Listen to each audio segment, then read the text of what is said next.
I'm going to come back to some of these issues that John was talking about just now as well, about the inside and outside sort of perspectives, and how, yes, Sorry. thank you, that's fine, how to bring the knowledge and the governance and implementation of adaptation and also disaster risk reduction to the regional and local level. And so I thought I could have presented lots of sort of local case studies from Asia, but I thought because 2015 is such a pivotal year in terms of the post-2015 development agenda that I would talk a little bit about that. And so, okay, so I will go fairly quickly through the first part, which is just giving a little bit of a perspective on the increasing hazard and climate change risks in the region. And then I want to talk more specifically about the sort of opportunities and challenges that exist in linking or not these three frameworks for post-2015 development, which is the HFA2, or whatever it's going to be called, the UNISDR Hyogo Framework for Action for Disaster Risk Reduction, the UNFCCC Climate Change Agreement, which will hopefully come into force in December in Paris at the COP this year, and also the Sustainable Development Goals, which will also be launched in September this year. So, so I don't think I need to spend too much time here talking about the increasing risks. I think we're all aware that the world is becoming a much riskier place. And we know that there's been quite a lot of improvement in our understanding of what causes vulnerability to hazards and also to climate change, and the different sort of factors that contribute to that. And that it's a very complex complex construction of risk and vulnerability that brings together lots of different sectors and lots of different things to thinking about in terms of the social, economic, political, as well as environmental changes.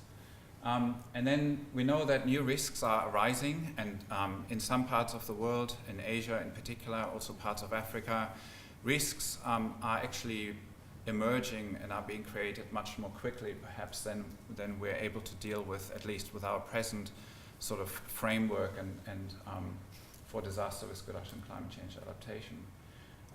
And we also know that there's a growing consensus that climate change is expected to continue to drive those risks in terms of increasing the frequency, severity, and even spatial extent of some extreme events. So just a few numbers here. I know it's a very crowded slide. I just want to show to give a perspective on Asia Pacific. So the next few slides, and so you can see there that in terms of the number of events, actually it's been quite stable over the last sort of 20 years or so. But you can see that the number of impacts in terms of deaths and people affected by disasters has increased quite significantly over that time period. And looking back even longer, from 1970 to about now, that 75% of all global disasters occurred in the Asia-Pacific region. So, so just to show a few diagrams to illustrate this from the IPCC SREX report, which is a special report on managing risks from extreme events for disaster risk reduction and adaptation. So you can see that, of course, in particular, the hydrological, meteorological, and climatological number of events is very large for Asia, with quite significant damages. And that if you look at the number of people exposed in Asia to these impacts, you can see that they're much larger than any other region in the world, and that they're increasing quite significantly. So this shows from the black circle shows from the number of people exposed on average per year in that region in thousands. So in Asia, for example, so we have just under 30 million in 1970, and going up to sort of close to 78 million by 2030. Sorry, that was for floods, and so this is a similar diagram for tropical cyclones. And there the number is even higher. And so if you compare that, for example, with Australia, you can see, of course, the challenge that we have in terms of addressing the risks in the region. So the Hyogo Framework for Action for Disaster Risk Reduction, which has been going since 2005 and is coming to an end this year, has been the guiding framework, international framework for disaster risk reduction. And there's 5 priority areas for action under the HFA, which are listed here. And then there's been regular assessments of the progress that countries that have signed up to, so this is a voluntary agreement with I think over 136 or so countries that have signed up to this, and they're reporting regularly against these goals. And you can see that particularly for the priority 4, which is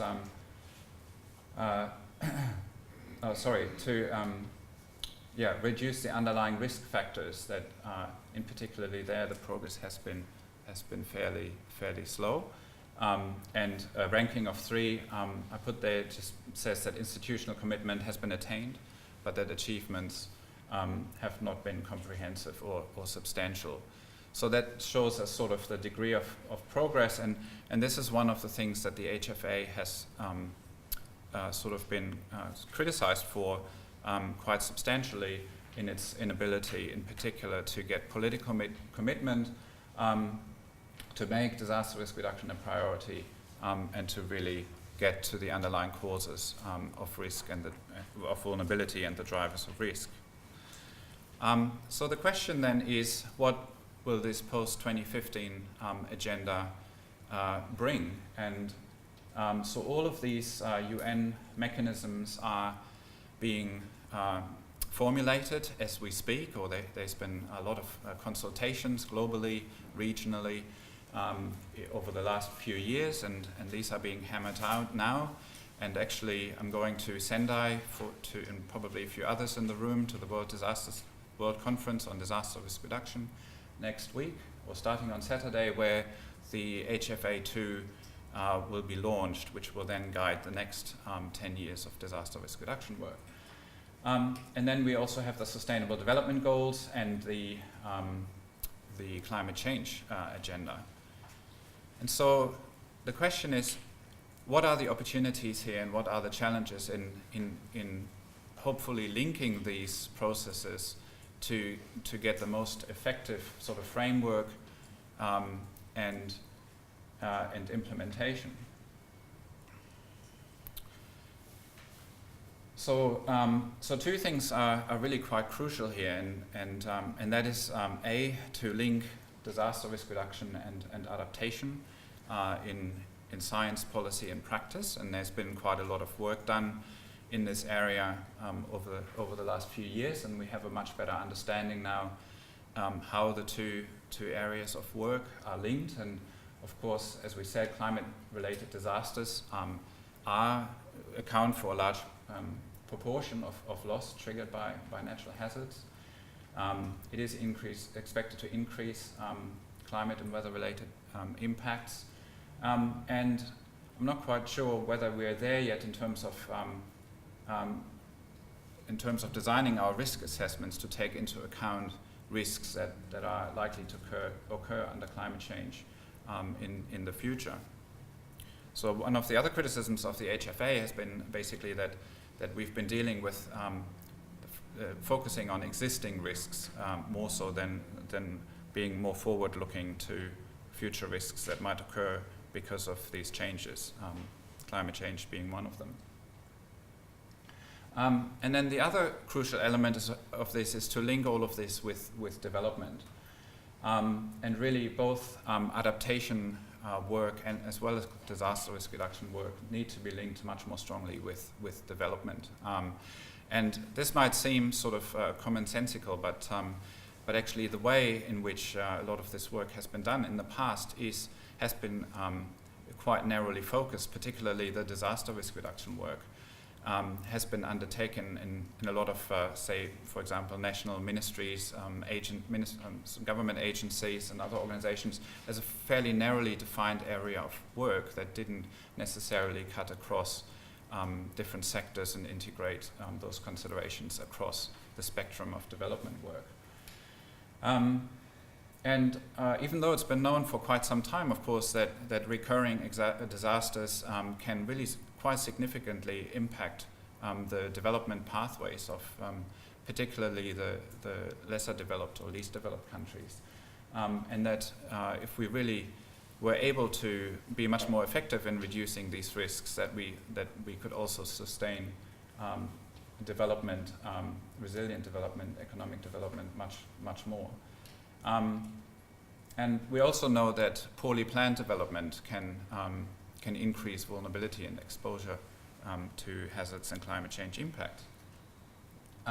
So this is from the latest IPCC fifth assessment report, and it looks like there's a lot going on there, and I just wanted to show it to sort of illustrate that how sort of climate change is seen now to really transcend across all these different systems. So it's really impacting the physical systems, the biological system, and the human-managed systems. And a lot of the impacts are not just local, but they have regional dimensions. And that a lot of these impacts also have now quite a sort of medium-high or very high confidence in terms of attributing those impacts to climate change. And so I would say this latest assessment report of the IPCC has really strengthened the scientific basis for climate change and how it's impacting on these different sectors. And then, so the way this SREX special report of the IPCC sort of conceptualizes this is that disaster impacts, so particularly, of course, here from weather and climate-related events, the risk is not just the impact of the event, but it's also clearly vulnerability and exposure that contribute to the risk. And because they are so intricately linked to the risk, there's a strong case for linking it with development. So this really brings together a strong case for linking disaster risk reduction, climate change, and adaptation in particular, as well as mitigation with development. But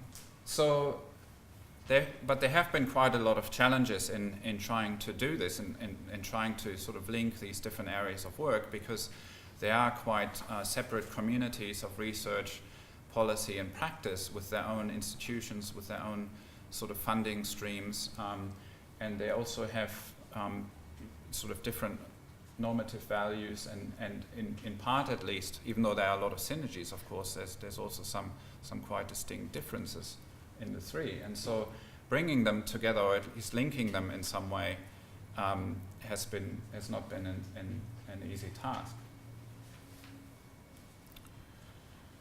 So what's really important now, and of course, don't know if any of us are actually part of these negotiations and contributing to the formulation of the post-2015 agenda. I think a lot of us are spectators, and we will have to see what comes out of these. But what's really important here is that those mechanisms are aligned in terms of their goals, targets, and the way in which impacts are measured, and that they have mechanisms that are synchronized in terms of reporting and so on. And crucial as well to this is that the implementation really requires a lot stronger international and regional cooperation that sort of mutually support each other and reinforce these frameworks that perhaps what we've had in the past. And some of this is coming together. There've been a lot of efforts recently. There's been some key works. I mentioned the SREX report, of course, also the ISDR global assessment reports. and also the UN Plan of Action for Disaster Risk Reduction for Resilience. And all of these have sort of discussed and made the case for making these linkages and highlighting the value of the different areas to each other. And so the Sustainable Development Goals, for example, of course has come out of the Rio +20 conference, and which has really highlighted the need to have disaster risk reduction as an integral part of sustainable development. And that countries have called for effective measures to reduce exposure and to use the HFA as the guiding framework for doing that. And there's an open working group which specifically focuses on action to combat climate change and also acknowledges that the UNFCCC is the primary forum for response on climate change. And it also links this with the goal to reduce poverty and the importance that poverty reduction has in reducing vulnerability. The UNFCCC sort of similarly makes implicit sort of regard to the importance of disaster risk reduction in the HFA, and the Cancun Adaptation Framework also takes HFA into consideration. And then, so from the ISDR's perspective, it is very important to have DRR integrated into the sustainable development and also the climate change agreements. There's no strategic goal yet, but it pursues its overall goal to prevent the impacts of disaster risk creation. And so in particular, the HFA2 will then focus on strengthening the governance and institutions to manage disaster risk and to support, to create a guiding tool for supporting implementation alongside the SDGs in the Climate Change Agreement. And the ICR has made some concrete suggestions for promoting coherence, and we'll have to see how all these different suggestions are actually taken up in the various frameworks. And so what's the way forward here? Well, we know that we have to move on, that the HFA2 has to become a lot stronger in addressing the underlying vulnerabilities and drivers of risk, that it needs to become much more strongly, it needs to strengthen political will and commitment to make disaster risk reduction, climate change adaptation a priority. And just looking at there's been the zero draft was published some time ago for the HFA2, and there's been quite a lot of analysis of that, and particularly the language. And one of the concerns was that the language perhaps is still too bureaucratic, and it needs to be translated, as a bit like John said, to make it sort of relevant at the local level, that local people and even national governments can sort of engage with that and understand it.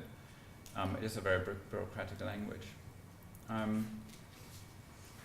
And the other thing is, and this is interesting, there hasn't really been a systematic tracking of international cooperation, which is one of the really key things. And I'm engaged now in one of the working groups for SCAP, which is looking at regional cooperation for strengthening disaster risk reduction and climate change to reduce vulnerabilities and risks. And so we're doing a stock taking of all the regional mechanisms for cooperation in the Asia-Pacific region, as well as the sub-regions.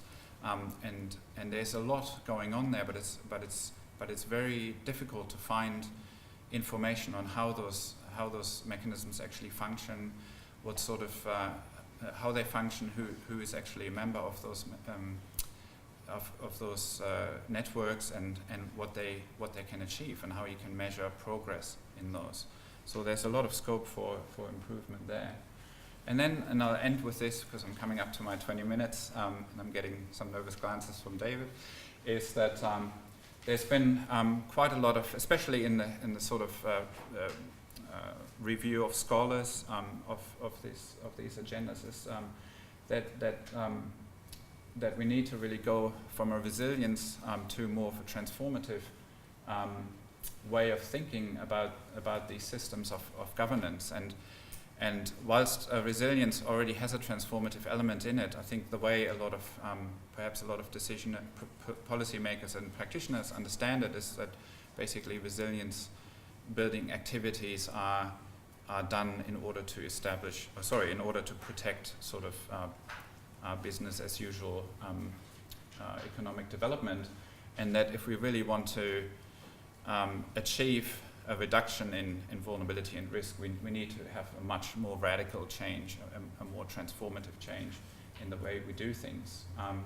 And what these transformations might look like is difficult to say, but I think we could, and there'll be very many of those transformations I think that will be possible, but even just looking at the very mechanisms that I've just described, I think we can, just any of these is transformative in itself. I mean, decentralization of decision-making power has been occurring in a lot of countries, but without the necessary sort of expertise and resources.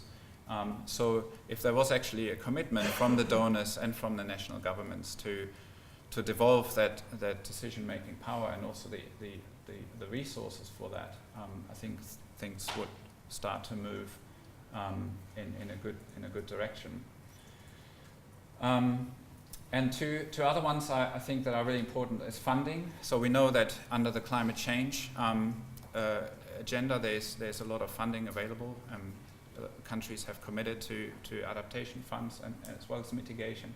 But for disaster risk reduction, most of the funding sort of is post-disaster relief and recovery related, and there is no global sort of similar mechanism to what we have with climate change.